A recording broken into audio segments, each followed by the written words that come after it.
Olá, meus amados irmãos.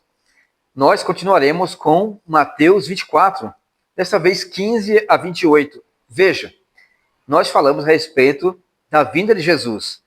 Você que está vendo esse canal pela primeira vez, não deixe de deixar o seu gostei e compartilhar. Já compartilhe agora com alguém que ama a Escritura, com aqueles que gostam da Bíblia. Ainda sobraram alguns crentes que amam a Escritura. Então, compartilhe, você sempre verá assuntos bíblicos neste canal. Olha, Mateus 24, verso 15, fala sobre a grande tribulação. Semana passada, nós falamos que Jesus faz profecias que servem tanto para o tempo ainda em que os apóstolos estão vivos, quanto também todos os tempos até o fim do mundo. Nós chamamos de profecias de múltiplos cumprimentos, que se cumprem na vida dos apóstolos, imediato a eles, e depois, através dos tempos, esses ecos da profecia vão acontecendo, até se consumar na sua manifestação nas nuvens do céu. Então, nós começamos com a grande tribulação, em Mateus 24, 15, que diz: quando, pois, virdes o abominável da desolação, de que falou o profeta Daniel no lugar santo, quem lê entenda. Então, os que estiverem na Judéia, fujam para os montes. Olha, Jesus diz que vai acontecer algo que havia acontecido já na história. Cerca de 170 anos ou 150 anos antes do seu nascimento, Antíoco Epifânio entrou no templo de Jerusalém e fez atrocidades. Cachoeiras de sangue jorravam das escadarias, porque os sacerdotes correram para o templo, tentando guardar o templo, e foram massacrados pelos soldados de Antíoco Epifânio.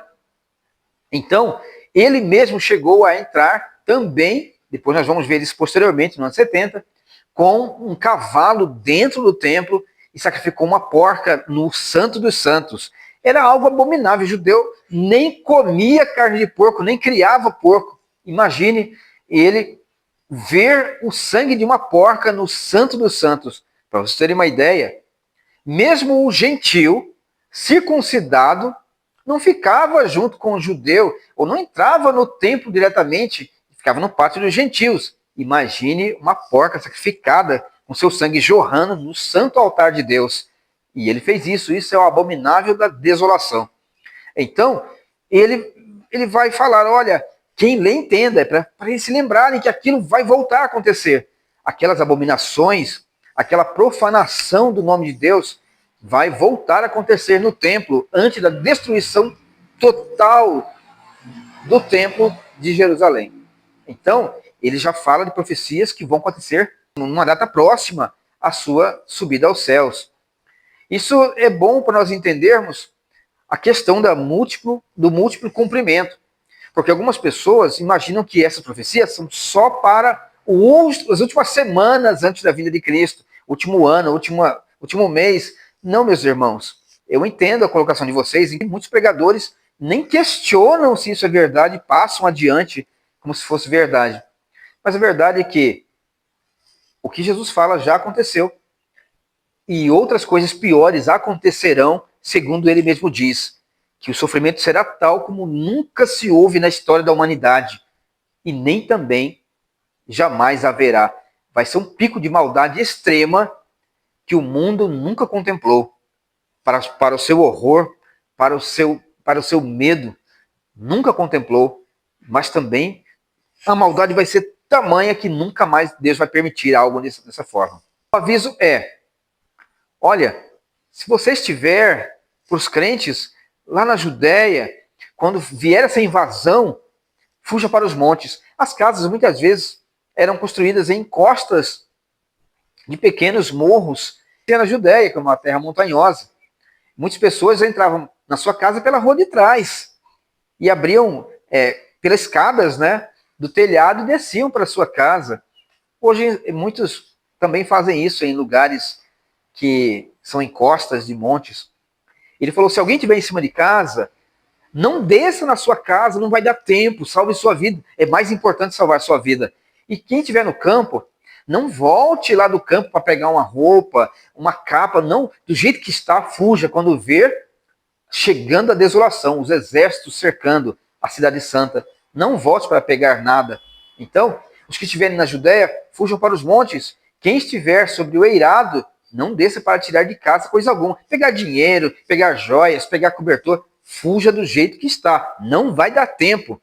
Veja, é a mensagem de urgência. Jesus está preparando a mente daqueles que estão ouvindo a sua mensagem, os discípulos, em primeiro lugar, para dizer, olha, o tempo vai ser tão horrível e você tem que estar preparado, você tem que estar atento, preparando os discípulos para viver de uma forma atenta e obediente ao seu nome e à sua mensagem.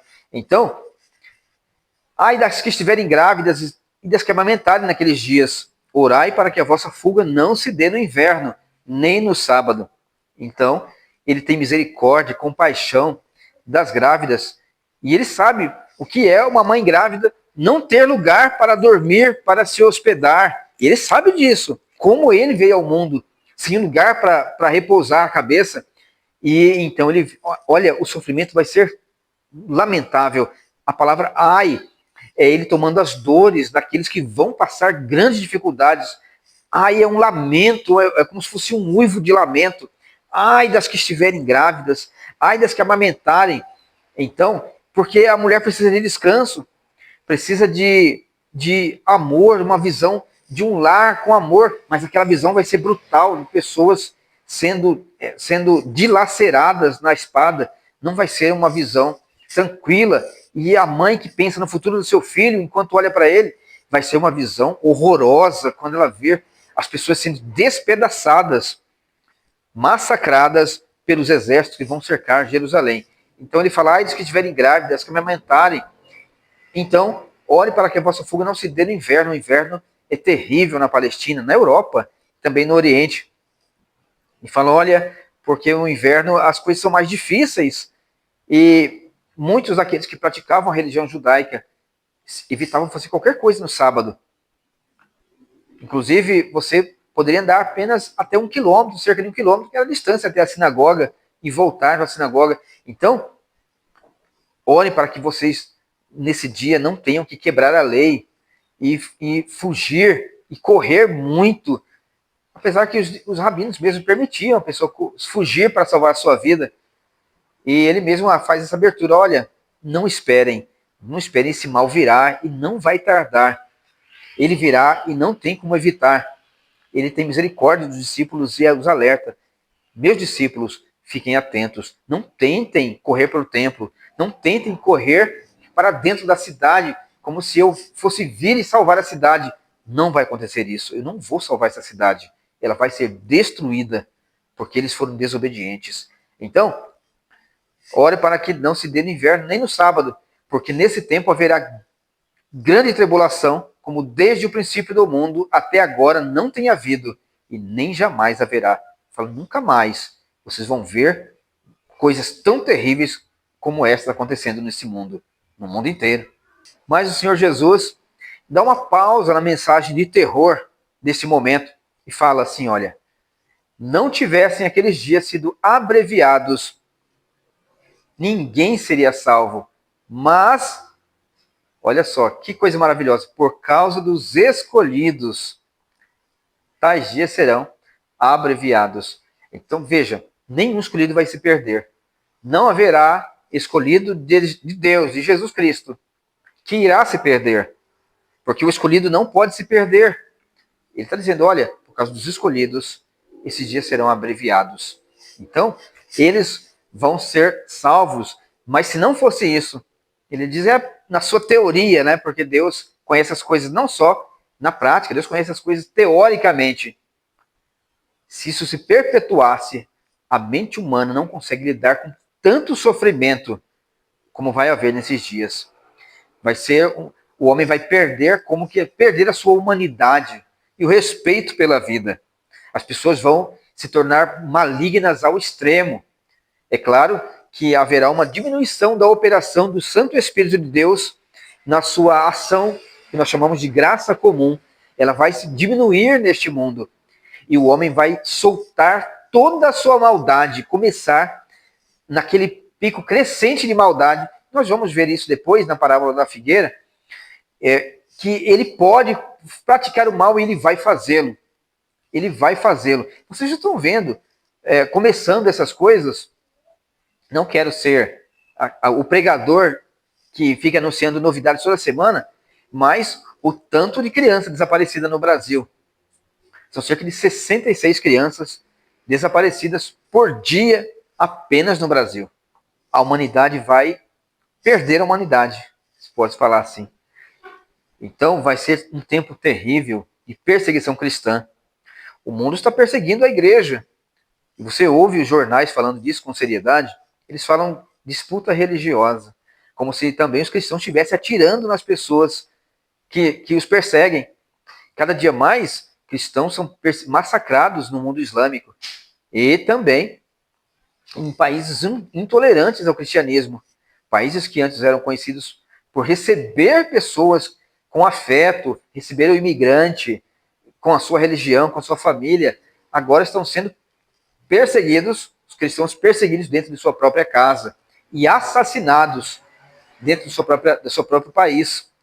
Então, não tivesse aqueles dias sido abreviados, ninguém seria salvo, mas por causa dos escolhidos, glória a Deus, que existem escolhidos, nenhuma carne se salvaria se não houvesse. Então, se alguém vos disser, eis o Cristo, eis aqui o Cristo, sempre aparecerão pessoas que marcarão uma data para a volta de Cristo ou apontarão para alguém. Olha, esse é o Cristo, esse é o grande profeta, esse é o grande milagreiro, este é o grande fazedor de sinais, ele aqui, esse daí derrama o Espírito Santo sobre as pessoas. Falsos cristos, falsos profetas sempre vão apoiar os falsos cristos e vão odiar aqueles que pregam a mensagem simples, vão combatê-los, vão persegui-los. E acreditem, existem pregadores sérios na TV que os falsos pregadores têm combatido há muito tempo e tentado tirar da televisão. Então, se alguém vos disser, eis aqui o Cristo, não acrediteis, eis ali. Então, a ideia é, as pessoas iam até João Batista, porque achavam que João Batista era o Cristo. E ele mesmo disse, olha, eu não sou o Cristo. E, pelo contrário, eu não sou nem digno de amarrar as correias das sandálias dele. Mas os falsos cristos sempre vão receber a homenagem que é dirigida a Cristo. Vão ter toda a pompa, vão entrar como se fossem deuses, eles vão ser celebrados. O culto não é para Deus, o culto é para eles. Eles são a estrela do culto, eles são as pessoas que querem ser celebradas, querem estar no centro. Eles forem lá e não receberem adoração, receberem a honra, a glória, eles acham que o culto não prestou. O culto não foi bom. E aí dizem que Deus não operou ali, quando na verdade eles queriam receber a adoração. Eles queriam receber a honra, a glória. São falsos cristos. E os falsos profetas os apoiam. Sempre vão apoiá-los, porque os dois sobrevivem um do outro. Um ajudando o outro. E os dois enganando aqueles que também querem ser enganados, que não têm espaço nem abertura para a palavra de Deus. Porque o escolhido, ele pode ser iludido no começo, mas ele fala, peraí, isso não é o que está escrito na Bíblia. Eu não quero mais isso. Eu não quero ser assim, eu não quero esse tipo de fé enganosa. E ele então abandona a falsa doutrina e segue a boa doutrina. E qual é a boa doutrina? É a sua? É a Bíblia. A boa doutrina está na Bíblia. Se você segue a Bíblia, você pode dizer, eu sigo a boa doutrina. No meu caso, eu sigo. Então, se alguém disser, eis aqui o Cristo, não acrediteis, porque surgirão falsos cristos, falsos profetas, e operando grandes sinais e prodígios. Claro, é um poder conferido pelo diabo, que tem o poder de fazer sinais, foi deixado a eles ainda a autoridade para sinais e prodígios para enganar novamente, se possível. Não é possível. Os próprios eleitos. Agora os escolhidos são chamados de eleitos. Eleitos antes da fundação do mundo, ou desde a fundação do mundo. Então, aqueles que Deus separou para a fé, para presenteá-los, galardoá-los com fé, para dar a fé, para gerar neles vida e esperança. É por isso que você passa tanta coisa e continua com Jesus. Ou você andou um tempo fora e voltou para Cristo, porque é impossível que você se perca. É impossível. Se você se perdesse, Deus seria falho. Deus teria planos frustrados, para o diabo, inclusive. E isso não é possível. Então, a onipotência de Deus rege, inclusive, o seu amor.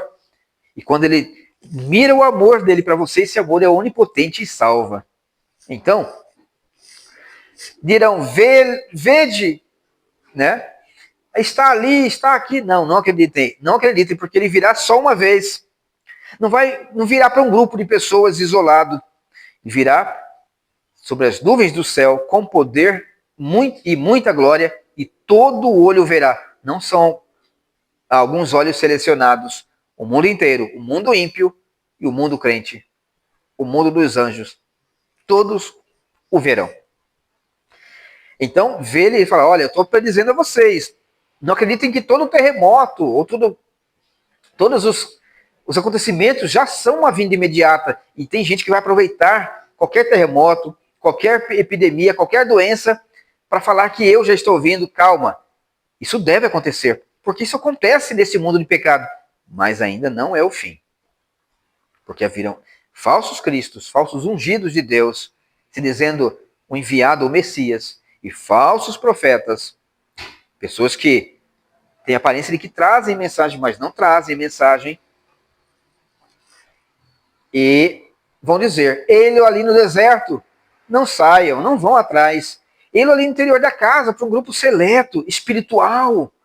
Não, existe um grupo dos que se acham mais espirituais que os demais, que não estudam, que desprezam inclusive o estudo da Bíblia, a teologia, que é estudo da palavra, estudo de Deus, e jogam inclusive pessoas contra o estudo teológico.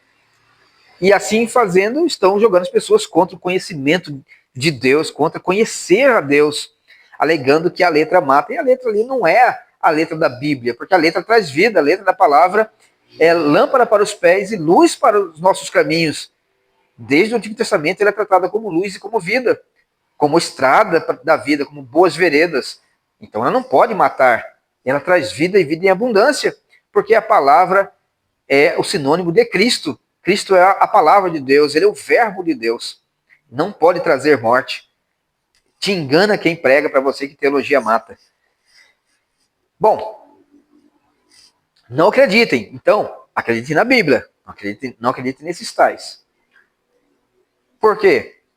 Porque assim como o relâmpago sai do Oriente, olha só, e se mostra até o Ocidente, assim há de ser a vinda do Filho do Homem. Tem aquela musiquinha? Então se verá o Filho do Homem. Então, todos os acontecimentos, terremotos, pestes, fomes, guerras, desamor, apostasia, os falsos crentes abandonando a igreja, ou ficando na igreja e abandonando a fé, isso vai acontecer. Mas isso é um processo, porque nós vivemos num modo progressivo, isso vai aumentar, mas o fim virá quando a vida estiver insuportável neste planeta, insuportável. Pouquíssimos crentes vão restar no mundo, assim como foi nos dias de Noé. Noé e sua família, 8 almas foram salvas do mundo inteirinho. Eu não estou dizendo que durante 100 anos só 8 almas foram salvas. Existiram crentes que morreram antes do dilúvio. Mas no dia do dilúvio, na semana que a arca se fechou a porta, não existia mais nenhum crente a não ser aqueles que estavam dentro da arca. Só eles sobraram no mundo. Assim como o relâmpago sai do Oriente e se mostra até o Ocidente, assim também há de ser a vinda do Filho do Homem. Instantânea, visível, vai haver barulho, as trombetas, todos vão prestar atenção, inclusive quem estiver no Hades vai ser arrancado de lá, colocado no seu corpo para ficar em pé diante do trono. E é o assunto que nós vamos chegar daqui uns dias.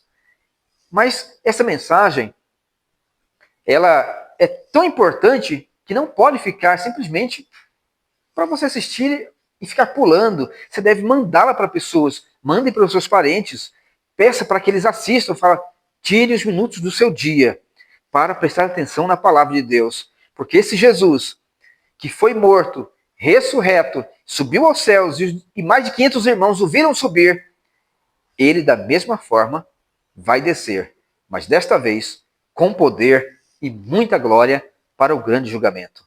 Então, Deus te abençoe e seja um evangelista. Mande a mensagem para outras pessoas. Faça um acordo com você mesmo. Eu vou mandar para 10 pessoas do meu contato, ou 15 pessoas do meu contato, e você estará também, de algum modo, evangelizando e fazendo com que outras pessoas prestem atenção à palavra. Mas fale antes, olha, tire alguns minutinhos para ouvir esta mensagem de vida ou morte a respeito daquilo que está para acontecer. Tudo bem? Eu sou o pastor Joimar Souza, aqui do canal O Pregador Cristão Reformado, e espero que você venha sempre por aqui e também divulgue estas mensagens. Um grande abraço, fique com Deus.